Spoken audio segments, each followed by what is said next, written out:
many reality TV stars, it's not unusual for them to branch off and further their careers. Oh, yeah. Some go into broadcasting, owning their own clothing label. Some become BAFTA-nominated presenters.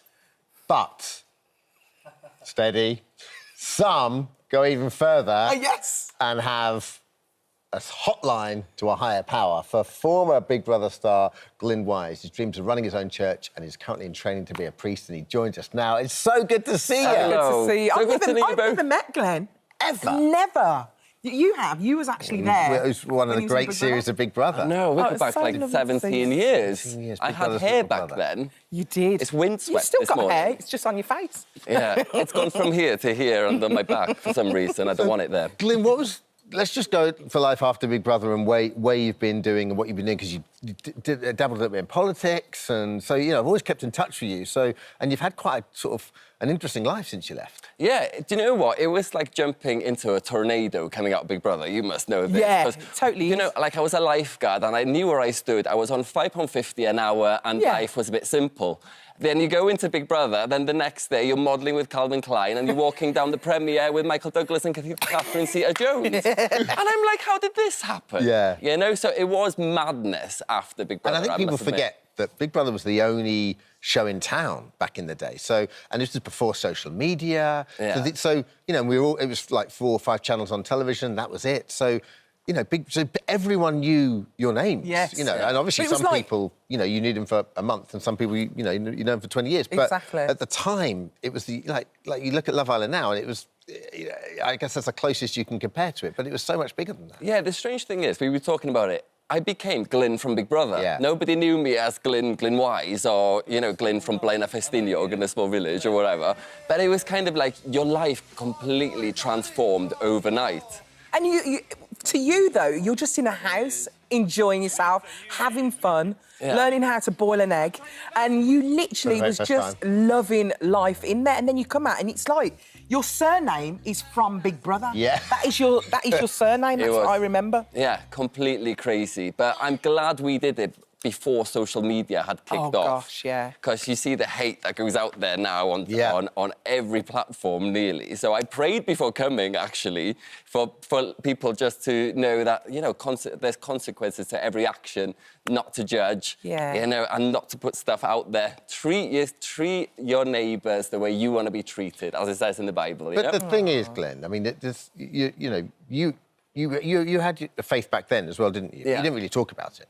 Yeah, so that's the thing. I grew up in a religious family, got baptised, went to Sunday school as a kid, but I prayed my way into Big Brother, and I honestly, like, I was asking God, can you please just get me into the Big Brother house? I also went on holiday to Ireland, and I kissed the Blarney Stone as well, and asked that stone, can I go into Big Brother? Can I go into Big Brother, that was please? a dream of yours to fulfil that, wasn't it? Yeah, it was a weird one. I remember, like, being, like, 16, thinking, I'd gone to my great-aunt's funeral. I know this sounds bad now, but then she'd worked as a nurse during the war. She'd been to Nottingham on holiday, and then she'd passed away, sadly. And I was thinking, gosh, there has to be so much more to life. Yeah. And when you're doing well in school, you kind of feel like life is predestined for you. You go to university, then you get a job, you carry on until you die. And I it was doesn't thinking, have to be that way, does it? I just wanted something completely change my life. You know, and boy, did it. Yeah, and it did. Big Brother did that. And I was a bit weird when I got in there because everybody else had such big personalities. And I was like... Oh, you were such a sweet boy, though. You know, you were the bubby of the house. Everyone loved you. And it was such a, it's a vintage year, you know. It was Pete and, God rest her soul, Nikki and Imogen. There's some brilliant characters in there. Yeah. So where did the vocation come from? Like, where did the idea of actually becoming a priest? Because presumably that's something, if you've always had faith, then you must have been thinking about this a while back. But, now, what, you're mid-30s? Yeah, I'm 34 now. Yeah. Ooh, Still I was spring 18. chicken. Yeah, I was 18 back then. Feels like, what happened to the time, So, yeah, basically, I went travelling a lot. Became a teacher, first of all, for about 5 years in the UK. And then I thought, you know what, I'd like to teach abroad. So I ended up in China and did all of Southeast Asia. And Christianity is growing on a massive scale in Southeast Asia.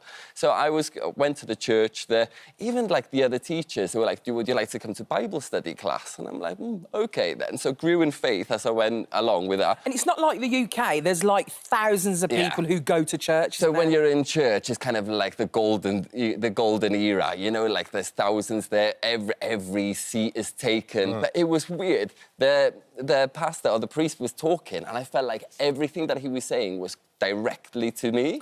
Touching your heart. Yeah, and I was like, and what was amazing was they were bringing the Bible into the 2022. They were making it relevant to every walks of life that you're into now, and that's what I'd like to bring forward. I think that's what the nicest thing reading our notes is, because there's obviously a lot of cynicism about religion, understandably so. You know, churches haven't covered themselves in glory at all. But what I like about the reasons why you seem to want to do this are to a very sort of Corinthian spirit. You want to help other people. You want to get out there rather than preach. You want to get your hands dirty and actually help people. Yeah, so what's great, what we're doing in St. Michael's in Camden right now is we're trying to get out there more. So we've got like soup kitchens. We've got we're helping the dogs of the homeless. So we're helping with the vets. street vet. Yeah, with the street vets. That's amazing. Yeah, and do you know what? And we're helping sex workers as well. But do you know what? There's a plethora of personalities in there. We've got from millionaires to the homeless. But that's what church is supposed to be. You know, it's for everyone. Doesn't matter what. It's supposed to be. Is that important to you, that you try and foster the idea that a church should be there to help all people and not be necessarily preaching to people or judging people? It's there to help people. Yeah, just to get out there. Look, Jesus Christ was with tax collectors and prostitutes. Exactly. And he was helping everyone. So I think that's the kind of church I would like to grow in the future.